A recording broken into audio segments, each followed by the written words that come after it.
messaging calling Republicans extremists enough, or do Democrats need to do more than that? We have to stop separating the GOP from right-wing extremists. I mean, the party has morphed into one. Is it as obvious as it seems that domestic violent extremists are an important part of the voting coalition on the right? I mean, what is the structural impediment to hardening the homeland against domestic violent extremism? People like DeSantis, people like this judge, they are extremists. You almost have to admire how they numb us to their extremism. But can you be full-throated about the reality? Can you call out GOP extremism for what it is? Brian Stelter talking about full-throated. All right, quit. Joining me now, Curtis Huock, Managing Editor, Media Research Center, and Stephen Krakauer, Editor of FourthWatch.media. Steve, real quick, we're going to start with you first. Is Tiffany Cross kind of hot, or is that just me?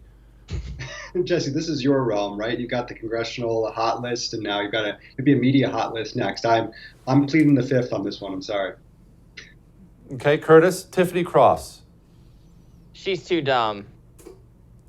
She's not smart enough. There's no such thing. All right, in all seriousness, the extremist thing, it's obviously something they've gone with. It's not something that's news to anyone here. Nazi, white supremacists, Christo-fascist is a new and extremist thing.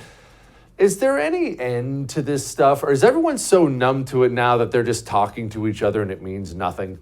Yeah, no, I think, Jesse, it comes down to the fact that, yeah, they don't really see conservatives. They don't see people who don't think like them as human beings in a lot of ways. You know, I wonder if Tiffany Cross, you know, actually knows people and actually likes anybody who votes differently than they do.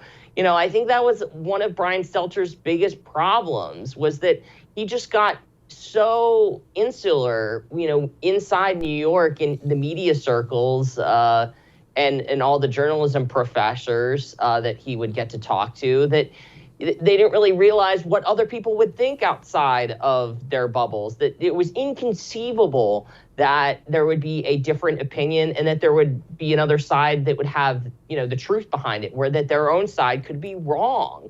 You know, you go down the list, you know, whether it's education, we saw that was a huge issue last year. You know, January 6 hearings, that's a more current issue. You name it, over the years, there's just been an aversion to see other views, and where now it's not just that you're wrong, but that you're a bad person because of it. Steve, you were at CNN. Are they only talking to each other now, or is this stuff effective?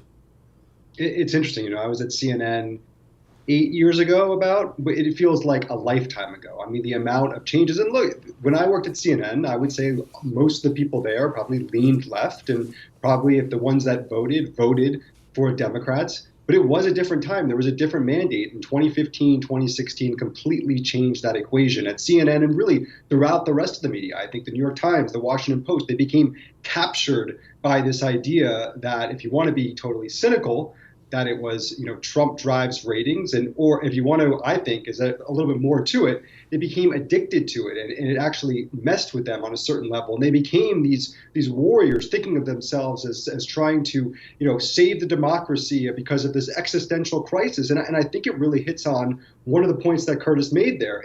They began to see conservatives, they began to see a certain part of the country a certain way as less than human because they didn't see conservatives at all in their daily lives. They became so insulated from these kinds of people and so isolated in these geographic biased areas that they just have no way of drawing from reality in their own lives. And they just became, you know, like fiction. I mean, it became fiction over news or reality, almost anthropology instead of journalism. Enemy of the state. That's what they're trying to make you. And succeed in making you an enemy of the state. And it's available now. Right now, go download the First TV app and figure out exactly what this administrative state is doing to you.